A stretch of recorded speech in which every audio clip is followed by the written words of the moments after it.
Welcome back to the Revan Evan channel. We're here in Muncie, Indiana at the FE Racing Reunion. And we've talked to Matt Keiser before about his Mustang, and we got a great video on his Fairlane also on the channel. And if I didn't post that one yet, it's coming up. But I'd be remiss if I didn't talk about how you got your cars here to the track, which are with these two 72 Ford pickups. Matt, these things are eye-catching. Your wife drives this one. Right. You drive that one. They're super cool. Tell us about the trucks. Well, it's just like the cars. They become part of the family. There's always a story behind everything that we've put together. But, you know, years ago when our boys were little, we would take them to the track and haul the Mustang around, and we thought, you know, wouldn't it be really cool to have a neat old ramp truck? And so we had seen one at a show, and it was a crew cab, and we thought that'd be a great way to go as a family and just have something that was catchy to haul the car around. Right. So we actually started with the other truck. And, you know, just over time, ideas changed, and we didn't want to really cut it up. So we bought this truck, and we were going to actually use it as parts.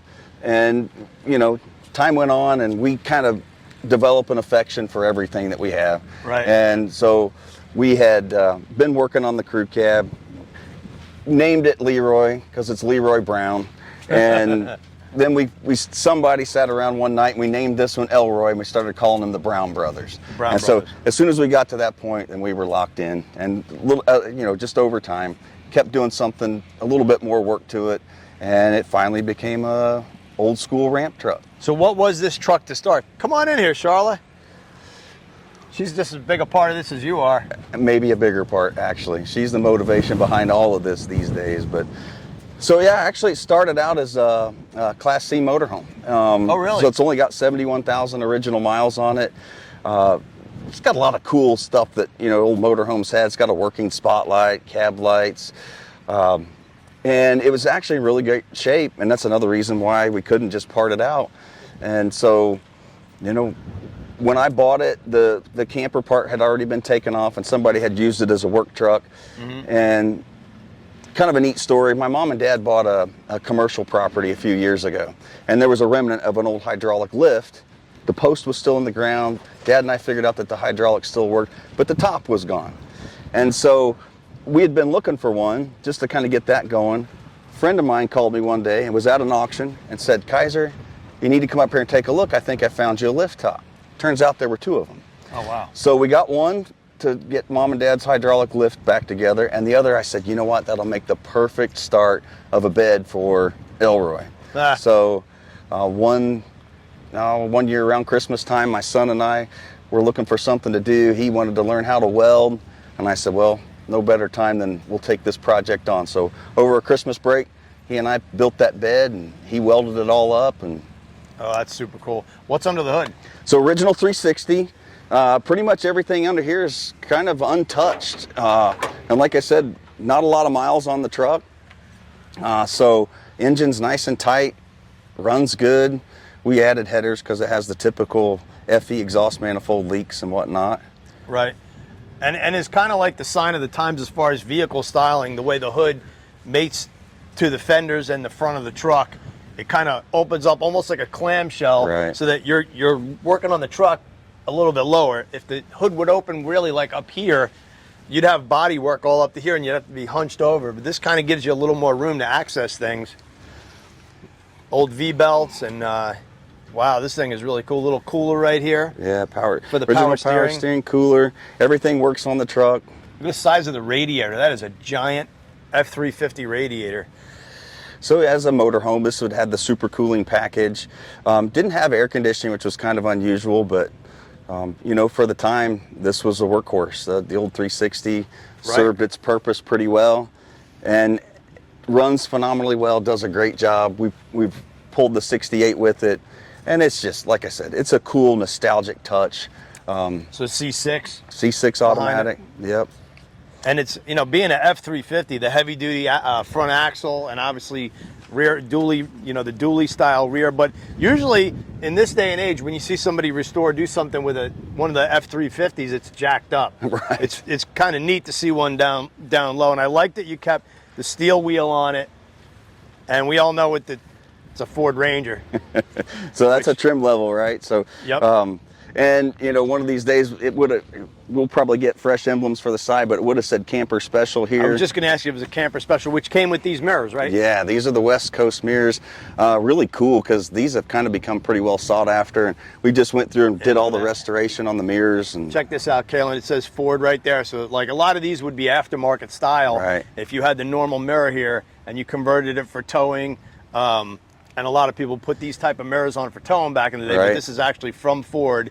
And a friend of mine has a camper special, so I've seen that deal there. It's pretty neat. We take a look inside. Absolutely. There's no rust on this thing at all. No, it really is a good, solid old truck. I mean, it's original paint. I like the floor mats, the 72 floor mats, and then the way it says Ford in the dashboard right under the speedometer is kind of neat.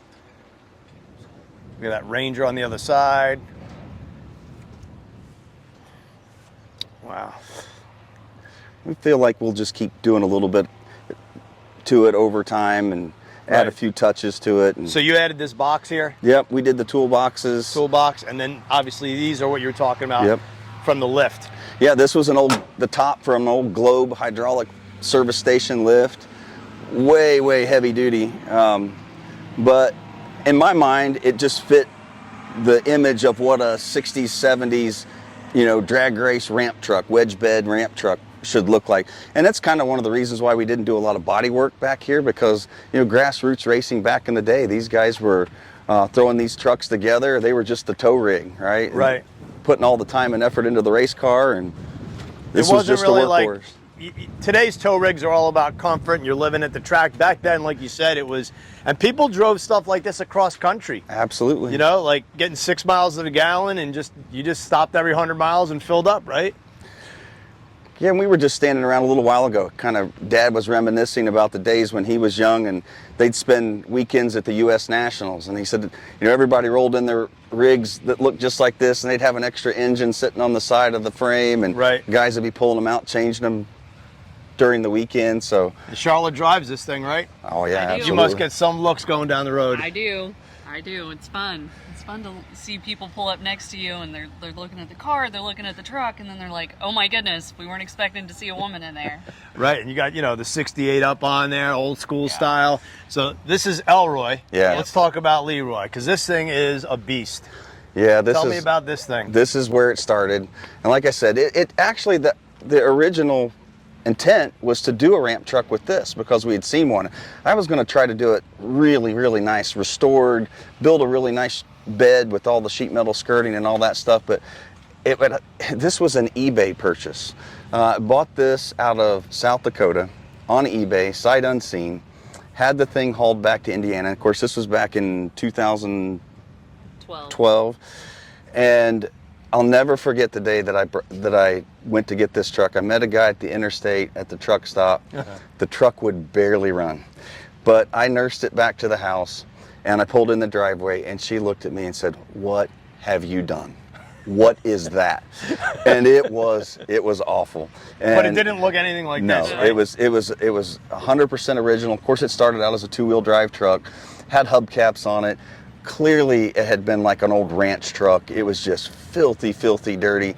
You could see where they had, kept a dog inside, and there were paw prints and prints all over the car. Right. All right. So tell me about the quad cab, because that is super unique, and with the long bed, this is just a huge, long wheelbase truck. Yeah, absolutely. These are now, I mean, recognized for being super rare, really sought after. So there's kind of two things behind the crew cabs in the bump side trucks. So, you know, a lot of people, your viewers, will understand the 67 to 72s were called the bump side because of the character line here. After 72, they were dent sides.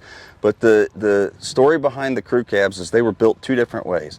You could get a 350 crew cab as a long bed two-wheel drive, and they were typically built for the railroad.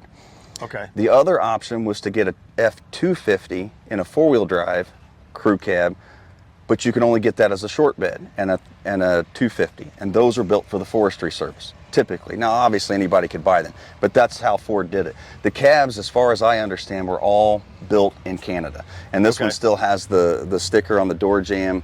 And let's see that. Yeah, and it was actually kind of crude the way that they were done. Yeah, crew cab special as opposed to camper special. We'll have to grab a key. But you can actually tell the way these cabs are put together. They were fabricated out of 2 cabs, but done at the factory at the plant in Canada.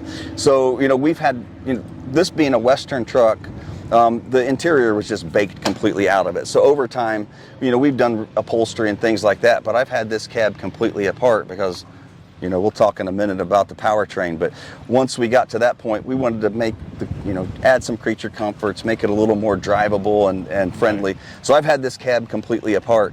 It's completely rust-free on the inside, but you can, it's unique because you can see the seams where the two cabs were married together. And these doors, and you can actually see kind of close up, you can see a seam right here where this was a typical front door with this section cut off and a piece of the door flipped around and grafted back in. All done at the factory.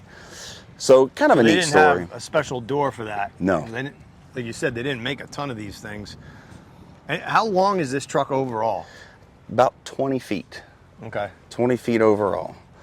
And, you know, like I said, so you couldn't get this as a 4-wheel drive. So kind of that was one of our first steps was, and I did it pretty, would have been period correct for the way Ford would have built one of these trucks. It got a Dana 60 front axle, still has the divorced transfer case like the what's traditionally known as the high boy 4-wheel drives. Yeah. So all of the bump side 4-wheel drives were live axle trucks. As an original 4-wheel drive, it would have been a standard cab. They called them high boys, and that actually isn't a Ford term. That's something that the aftermarket came up with in catalogs and things like that, but it was because of the original ride height. But again, because this truck wouldn't have been available that way, as I put it together, it's got all original high boy style suspension, divorced transfer case. And divorce meaning the transfer case is separate from the transmission. Yep, and you got a small drive shaft between transmission and transfer case. Okay. And so, yeah, traditionally you see that really long front drive shaft. The originals would have had a low pinion Dana 44 with drum brakes. So this Dana 60 came from a 78 truck, and that was a snow fighter package. Got it. Intercooler. Look at that. So I'm guessing this thing has a diesel in it. It does. So after we did the 4-wheel drive conversion, we had so much fun riding around in this thing as a family, and the boys would ride with us. But there wasn't a whole lot we could do with it. It was originally a 390 truck, and as much as I love FEs, it wasn't going to do much for a 16,000-pound trailer. So yeah, the intercooler is a telltale sign of a diesel swap. All of that I did. We'll take a look under the hood. Yeah. And this will be the only 72 truck out there that I know of that has a cable hood release on the inside. Is that something you added, or? Yeah, I'll take it. That was necessary because of the clearance that we needed for the intercooler. Okay. So as we've seen on the stock truck over there with the hood latch that's built into the hood, this has all been modified. Oh, okay. This is off of a later model truck because intercooler.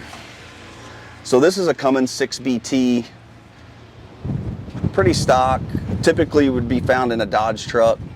So there's a lot of guys doing some really clean diesel swaps on these old crew cabs. Like around a 2000 era? So this is actually a 1995 engine. Okay. So this is the Bosch P-pump mechanical fuel injection pump, which is kind of the more sought after one. These are really known for being very simple mechanical controls and super easy to modify and make big power out of these. And a lot of guys will talk about a few simple bolt-on modifications and you can nearly double the horsepower of your driveway in an afternoon. This one's pretty well stock at this point and does a nice job pulling the trailer. My buddy Mark has a 66 Power Wagon with this same swap. It's a 5-speed, and he's got, I think it's more of a 2000 era Cummins. Okay. So it looks similar to that, but I don't think it's the exact same one. But this thing starts, every time, drives down the road. It's not fast or anything, but it's really cool. And it is a quad cab too. It's a 66, and it was a forestry truck. Yep. I'll have to put up a picture of that because everybody loves Mark's truck. What trans are you running? So this is an NV 4500 5-speed. And that was something that I was very intentional about. I, again, wanted the simplicity, wanted, anvil style reliability because we wanted to be able to put a lot of miles on this. And you know, lots of your viewers will chime in because there's so much popularity around these old trucks and the diesel swaps. And I know enough about what I did on this truck to probably get myself in a little bit of trouble. But yeah, there's just the aftermarket has just exploded with options and kits and parts, and you know, just things like you know, this now has a hydro boost brake system from Battleborn Brakes, and he does a lot of nice, really cool suspension swap kits and things like that to do coil over or coil spring front axle swaps.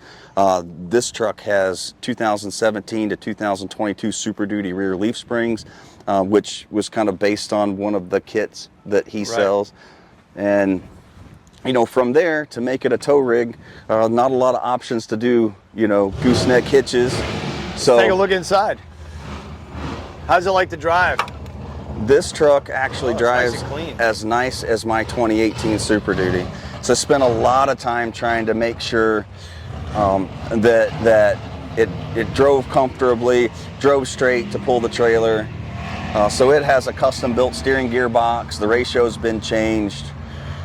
It's got crossover steering, really heavy duty track bar. So literally this truck drives as straight and true down the road as any new modern truck. Right. Double bench seats. You bring the whole crew with you, right? And actually you can kind of peek inside the door jamb there, and that's actually the sticker that shows that this was a Canadian built cab. Oh, that is so neat. Tons of torque. That's what it's all about. And he's tall enough to reach that. There's no way I could do that.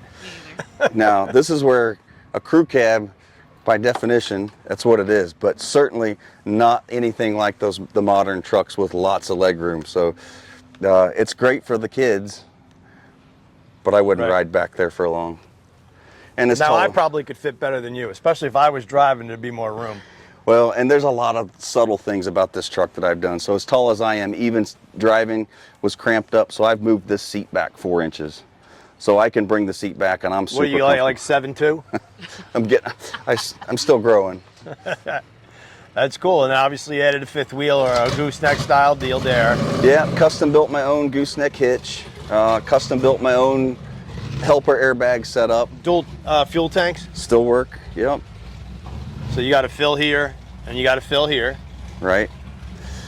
And a lot of people ask about the hole in the side of the bed. And like I said, this truck started in Utah, then went to a ranch in South Dakota. And with the 390, you probably had about 150 miles of range on any one of the two tanks. So it was pretty typical back in the day is they would put an auxiliary tank in the bed and hold another, you know, 100, 150 gallons of fuel. Right.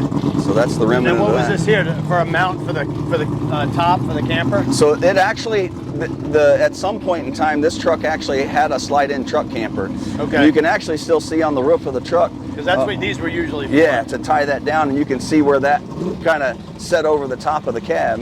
Right. You got the big heavy-duty bumper.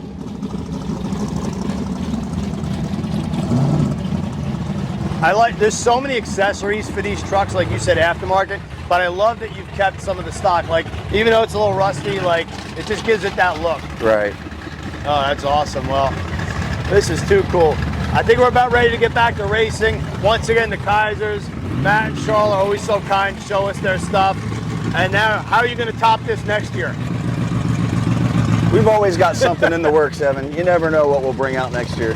Cool. Thanks for watching, everybody, and come back for more.